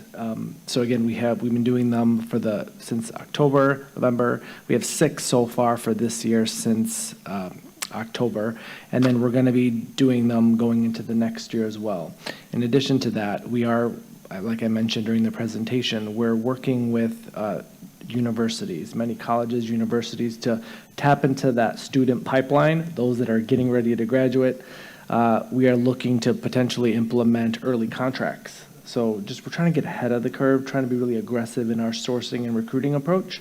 That's some of the things we're doing, but we're going to come with a more comprehensive plan, because we'd like to touch some areas we normally don't go to. So Northern Illinois, there's a lot of burbs between here and Chicago that we can tap into, and I'm looking forward to doing that. Follow-up? The historic cycle process that we've used, is that going to be gone? No, we are going to exhaust every possible scenario when it comes to staffing. We are not removing any staffing strategies, we're adding to. So everything and anything will be considered. Great, thank you. Any other, Mr. Chason? Thank you, Chair Zambor, Matt Chason, OAE. I want to thank Mr. Maniscalco for his attention to equity on the pay scale. One of the things that I've seen in my time in the district is that with respect to external equity, women, especially women of color who come to the organization, they come with a pay grade external to MPS that is 80 to 90% of what white males make. And I've seen that when they come into the organization, then that is perpetuated forward in our initial offering. I wasn't sure if you had any thoughts on addressing that as a matter as we speak about pay equity in the district. Administration? I'm sorry. I apologize. Still getting familiar with the formalization of that. I apologize, President Zambor. We are factoring that into the compensation program.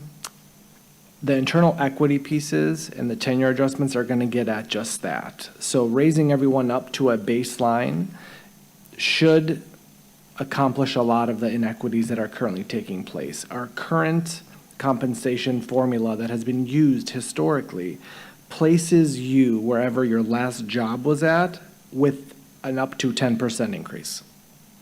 So if the two of you are applying for the same job, let's say accountant 4, and you're making 110 in your previous job, and you are making 70 in your previous job, I will give you a potential 10% increase on the 110, and I will give you a 10% increase on the 70. That is not fair.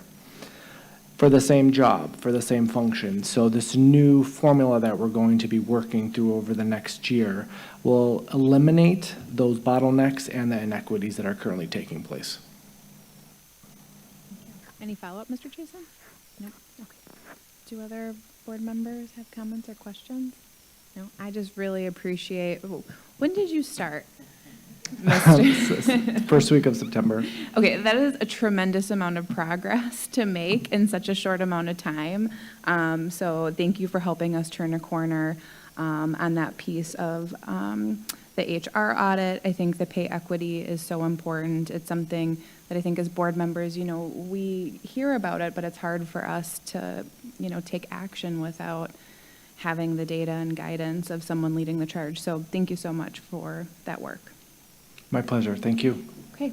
Do any board members have comments or questions on anything else in the superintendent's report? Nope. Okay. Well, with that, Madam Secretary, what is the next item, please? The next communication from the superintendent is action on a request to retire to closed session to consider negotiation strategy with respect to a possible lease for the use of Dyer Playfield. The recommendation is that the board retire to closed session for consideration of this item. If there's no objections, we will defer this item to the end of the meeting. Madam Secretary, are there any reports or communications from the board clerk, chief officer, Office of Board Governance? Madam President, there are 3 communications from the Office of Board Governance. The first communication is the monthly report with possible action from the board clerk, chief officer. This is an informational item, and although it was noticed for possible action, no action is required. Will the Office of Board Governance please present the report? Madam President, I am going to just note that it is attached. It was a short month, and I will move forward with the next item. Okay. Madam Secretary, next item. The next communication from the Office of Board Governance is the monthly report with possible action on legislative activities affecting MPS. This is an informational item, and although it has been noticed for possible action, no action is required. Okay. Will the Office of Board Governance please present the report? Oh, and that's Mr. Thiel's call. Yes, here he comes. There he is. I knew I had seen him. Chris Thiel will present his report. Just trying to keep the airtime filled here.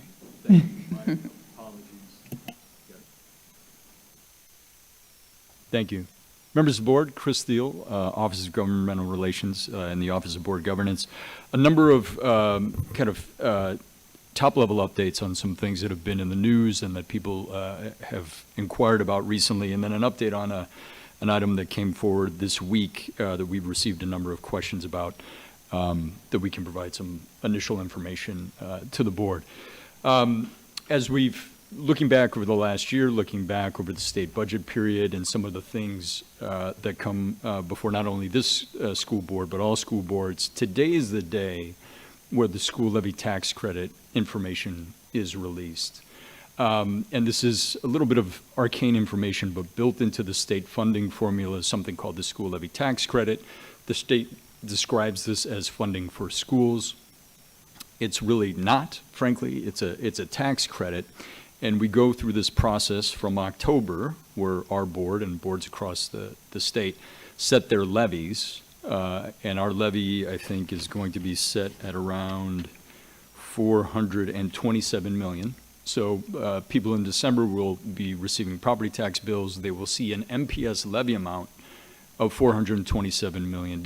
They will perceive that they are paying taxes in the amount of $427 million to support Milwaukee Public Schools, but that is not true. We know through the school levy tax credit information that came out today that we need to subtract $77 million from that number. So the actual tax amount that the community will pay to support the school district this year will be around $350 million.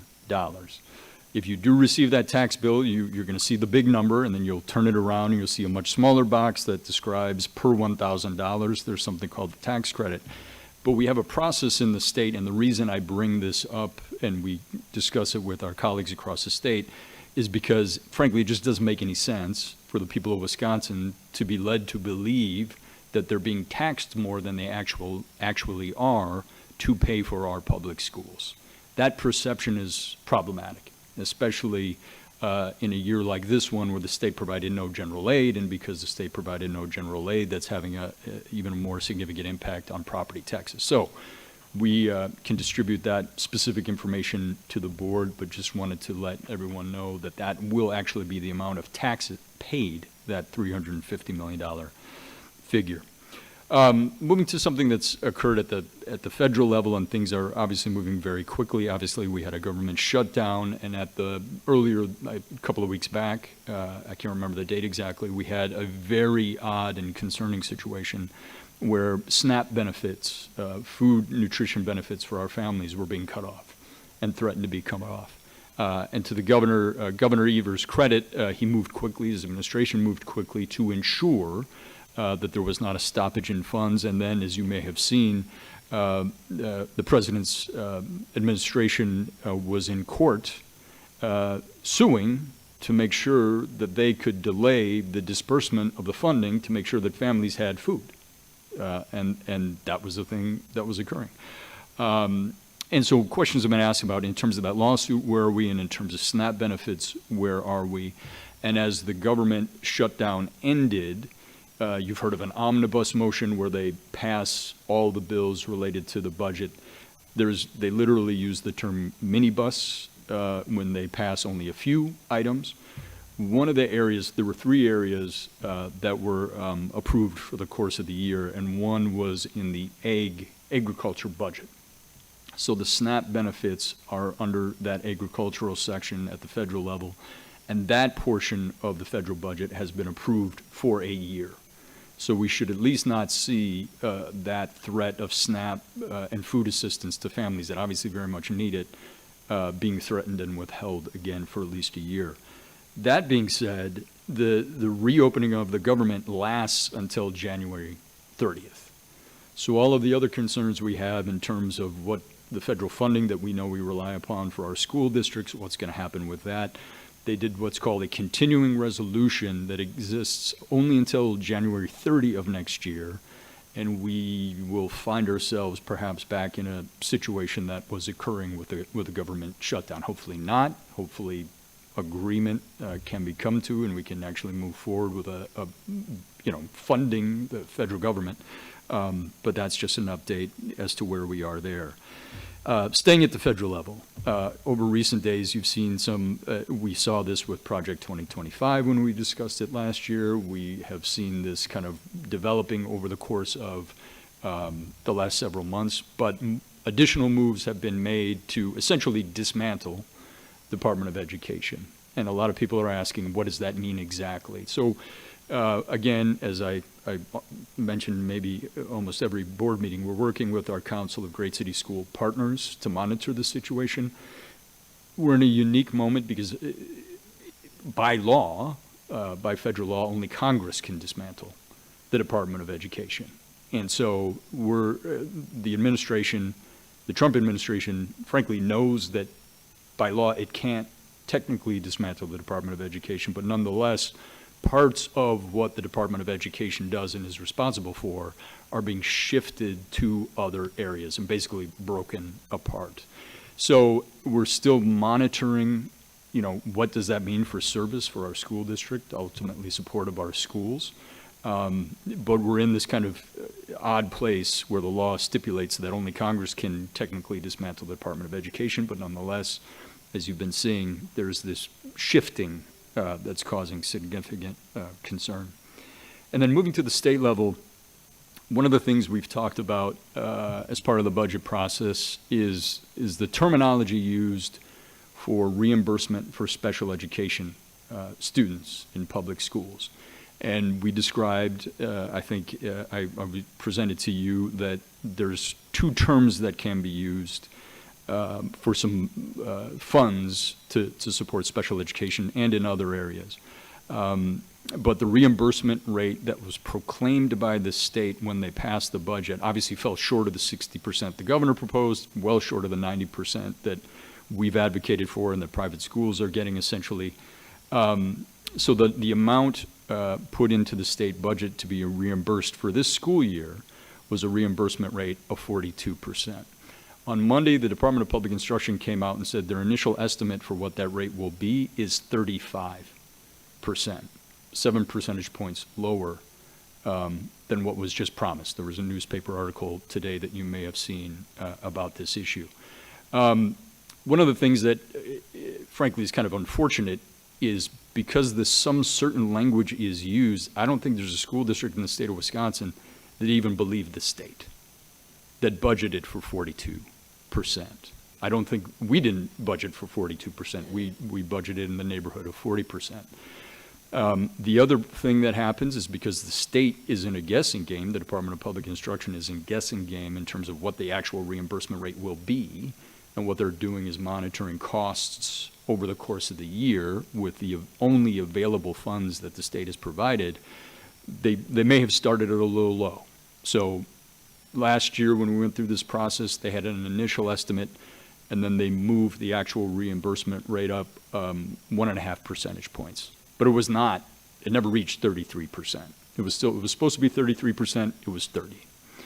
So we're starting out this year with 42% promised only 4.5 months ago, and already we're seeing that promise broken with an initial estimate of 35%. Nobody believes it's going to reach 42. The legislature is still in session. And let me just backtrack. People have asked, what does this mean for us? And the honest answer is we don't know yet, and no other school district knows yet. If you just took our number from last year, just as an example, the aidable costs for special education, and you said, what would we have had if it was 42% versus what is it at 35%? The difference is $14 million based on last year's numbers.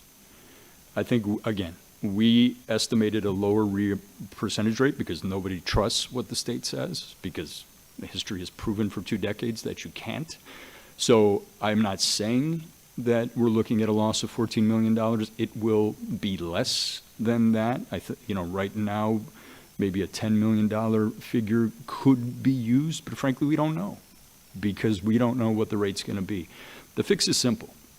And the fix is something the governor called for. The fix is something the state superintendent has called for. The fix is something that every education advocacy group has called for. It could be the simplest bill ever drafted in the state legislature, and then is to change one word and eliminate the word certain and put in sufficient. I think I recall trying to explain this, and I said, if it's some certain, you're certain not to get it. And that's true. Let's play it out again. They could draft a bill probably before the end of the night, right? Certainly before the end of this week, and it's Thursday, to simply keep the promise that they have made to our kids, put the word sufficient in there, then nobody will have to guess, and schools and children will be provided the resources that the legislature said they would be provided. Private schools get some sufficient funding for students with disabilities. They could do this easily for public schools as well. So we'll continue to work to see if we can get that done before the end of the session. And then the last thing I'll mention, and the reason I'm mentioning this is because we have a lot of proposals that come before us over the course of the year. We have a lot of conversations. We don't come before you every evening and talk about every single idea that somebody brings to us, because some aren't, they don't go anywhere, or, they're works in progress or what have you. But we've received a number of questions this week because a letter was circulated by a representative from Waukesha, Representative Scott Allen, with a proposal concerning Milwaukee Public Schools. The proposal, this is a second draft, the proposal will do a number of things, but I think the thing that's causing the most alarm and prompting the phone calls is that it calls for the termination of 5% of the MPS teacher workforce every year for 5 years. So it calls for the termination of 25% of our workforce over the 5-year period of time, 25% of our principals as well. That's kind of the headline item. There are a number of other pieces in that. People, when they have read the proposal, that's, I think, number 2. So they kind of stop, pick up the phone, ask what's going on.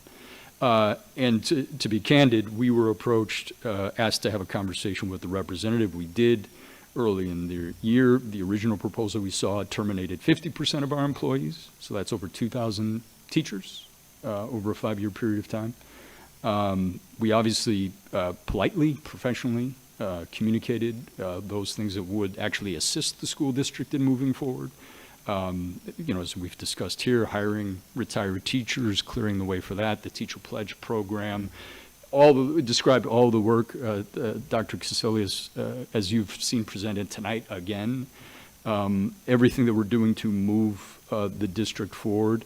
But nonetheless, that letter was circulated. I know it has caught the attention of a number of people, and just wanted to make sure that we were briefing the board that, and stating the obvious here, that we have no intention of including ourselves in any plan that arbitrarily would do something like that. So happy to answer questions on any of those items if you have them. Thank you. Thank you for that update. That definitely sounds like a non-starter. So appreciate you responding to that. Do board members have comments or questions? Director Fonz. So the number that shows up on your property taxes, a lot of us look at that, right? So what does that number mean, and why is it misrepresented then? President Zombor, Director Fonz, to be clear, and I'm going to use kind of the technical language, but then quickly jump to the common sense point because I don't want to frustrate anybody. Technically speaking, it is correct to say that the school district levied an amount of $427 million. That in fact occurred.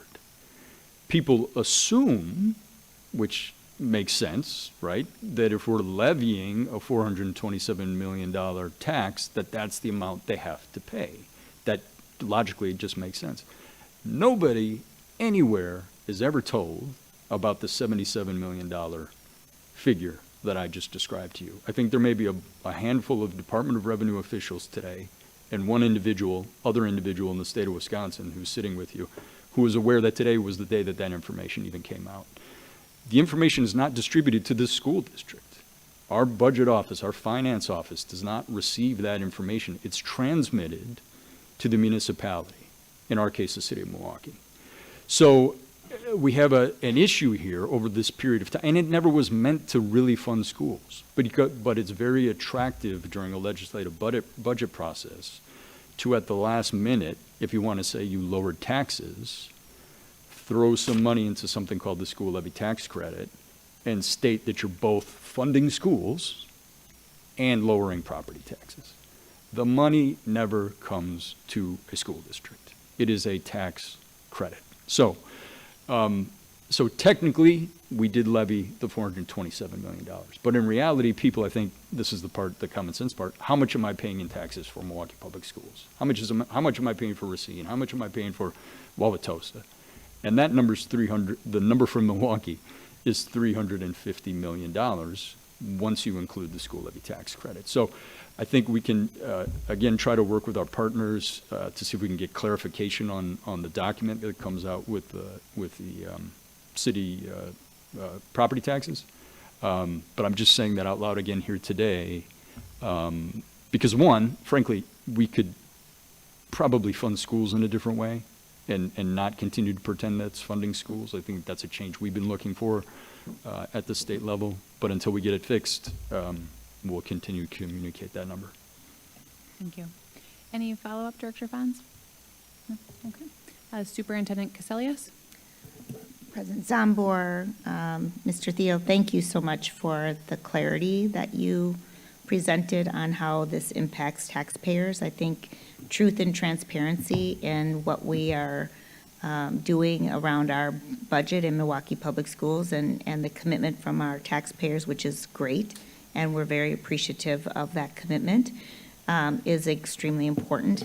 I am in touch with DPI just to figure out the exact impact to Milwaukee Public Schools on this special ed adjustment that they're making based on the entire state for the certain aspect of the policy language.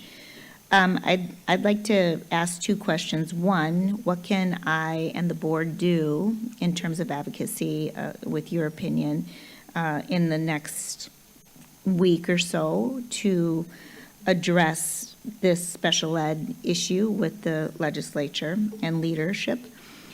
Second, I just want to editorialize and remind the public and the board that the state had $4.2 billion surplus this year.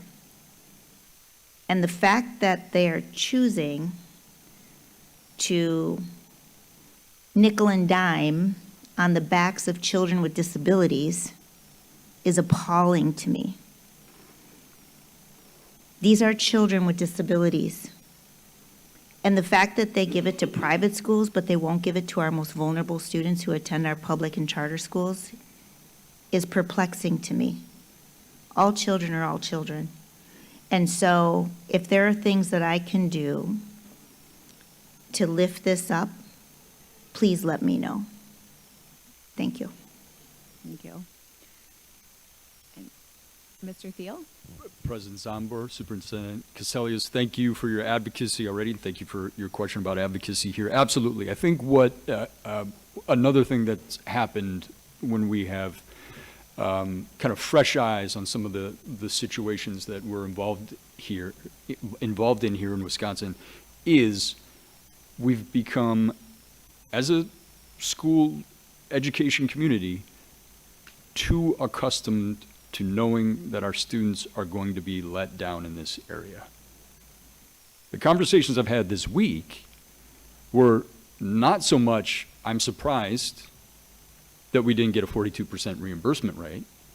It was a parlor game of various people looking at, detailed information about, is it really going to be 35 or might it be 36? The point is, it should be 42. And it's embarrassing that it's not. I mean, it should be, right. I mean, if you make a promise of 42, it should at least be a 42, but obviously it should be 90% or at least, what our kids need, or 100%. As I've mentioned, Mequon's asking for 100%, and certainly we can do that too. So thank you for the question. I think bringing real attention to this and calling your colleagues, we've already been in touch with a few legislative offices to say, has anybody drafted this bill yet? All you have to do is change one word, and to give it the seriousness that it deserves so that we have more voices, and all of our voices really calling into our legislators so that we kind of wake ourselves up out of this practice that we're in where we hear them say 42, but we all know it's going to be 39. So I think if we could put any advocacy, any phone calls, any emails to statewide organizations, directly, any board members who want to do that. Frankly, every single voice from our community calling into, and I think our legislators would be supportive of this. The governor, again, asked for some sufficient funding in this area. The state superintendent did. We need to make this happen. It's a single word that's changed. We have time in the rest of the session to at least keep the promise that was made in this most recent state budget. So thank you for the question, because I don't want people to think, oh, that'll never happen. Your voices calling in now makes a difference, so thank you. Thank you. Do other board members have questions or comments? No? Okay, thank you so much, Mr. Thiel. Madam Secretary, what is the next communication from the Office of Board Governance? The next communication is action on a request to retire to closed session to confer with legal counsel with respect to pending or probable litigation matters. The recommendation is that the board retire to closed session to consider this item. Okay, if there are no objections, we'll defer this item to the end of the meeting. Madam Secretary, are there any reports or communications from the Office of Accountability and Efficiency? There is one communication from the Office of Accountability and Efficiency. The first report is the monthly report with possible action on activities within the Office of Accountability and Efficiency. This is an informational item, and although it has been noticed for possible action, no action is required. Would the Office of Accountability and Efficiency please present the report? Thank you, Chair Zombor, Matt Chasen, OAE. In the interest of brevity, that item is before you. Happy to answer any questions. In advance of the Thanksgiving season, I just want to express my deep gratitude to the board, the administration, and Office of Board Governance. It's truly a blessing that I get to collaborate with each of you to move the mission of MPS. It's sometimes professionally challenging, but it's always professionally rewarding. Thank you all. Hope you have a wonderful Thanksgiving. Thank you. Thank you. Director Seamson. And can we thank you for all of the work that you've done always, but of course, recently we know it's been a heavier lift. So just publicly acknowledging, as I know many of us have, thank you for the work. We appreciate it, and we hope you have a somewhat restful Thanksgiving. I will echo that. Thank you for pivoting the work for quite some time now. Appreciate all that you're doing to help keep us on track. Okay, do any board members have any questions or comments? Okay, thank you so much.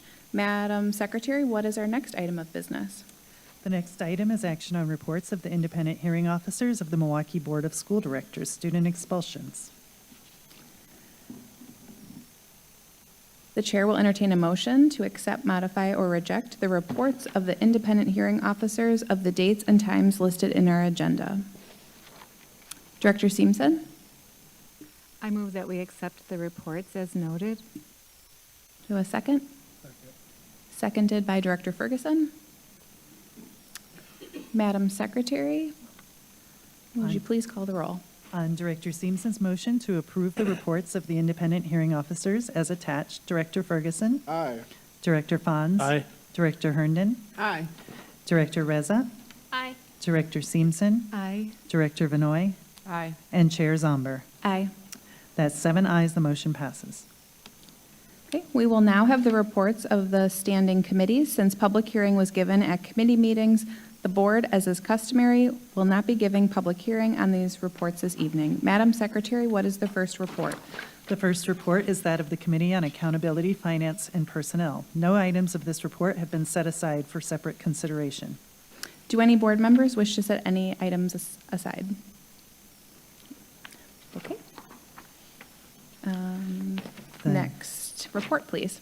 The next report is that of the Committee on Legislation, Rules, and Policies. Item 2, action on a request to approve revisions to Administrative Policy 6.23, Recruitment and Hiring Staff, has been set aside at the request of the administration.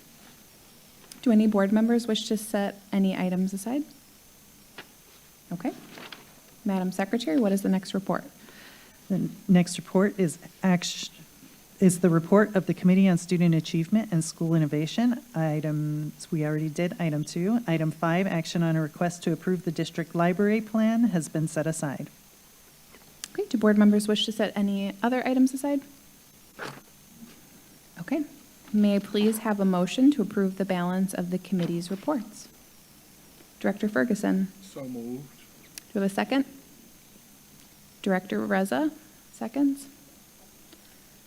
Okay, will the secretary please call the roll? On Director Ferguson's motion to approve the balance of the committee's reports, Director Ferguson? Aye. Director Fons? Aye. Director Herndon? Aye.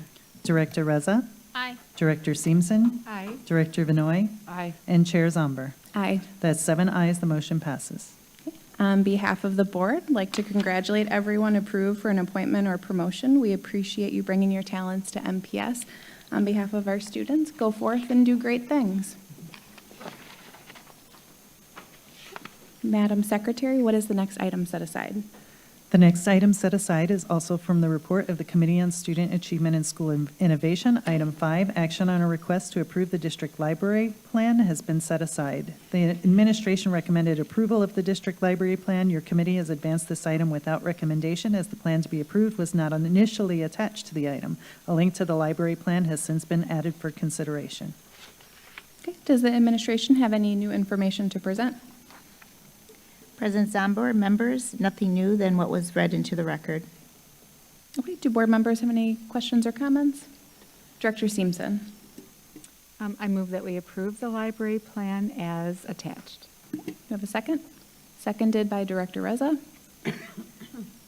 Okay, if there's no other comments, the secretary will please call the roll. On Director Seamson's motion to approve the library plan as attached, Director Ferguson? Aye. Director Fons? Aye. Director Herndon? Aye. Director Reza? Aye. Director Seamson? Aye. Director Vinoy? Aye. And Chair Zomber? Aye. That's 7 ayes, the motion passes.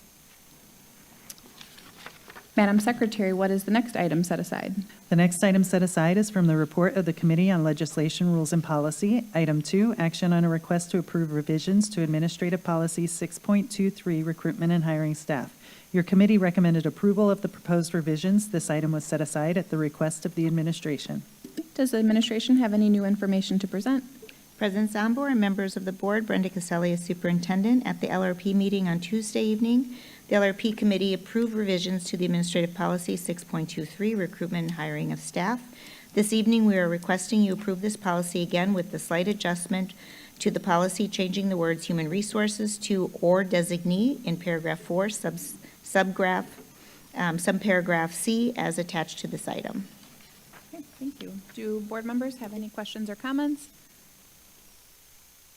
Okay. What is the pleasure of the board with respect to this item? Director Reza? I move to approve the administration's recommendation. Okay, do we have a second? Seconded by Vice President Herndon. Okay, if there's no further discussion, will the secretary please call the roll?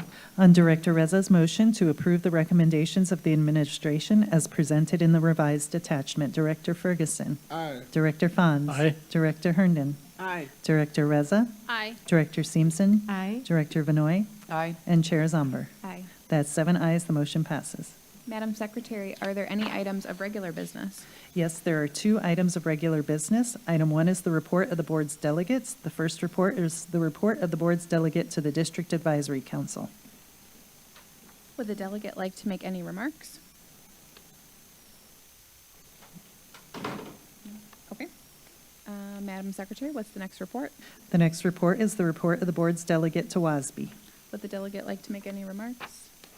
Okay, Madam Secretary, what is the next report? The next report is the report of the board's delegate to CISA 1. Would the delegate like to make any remarks? Okay.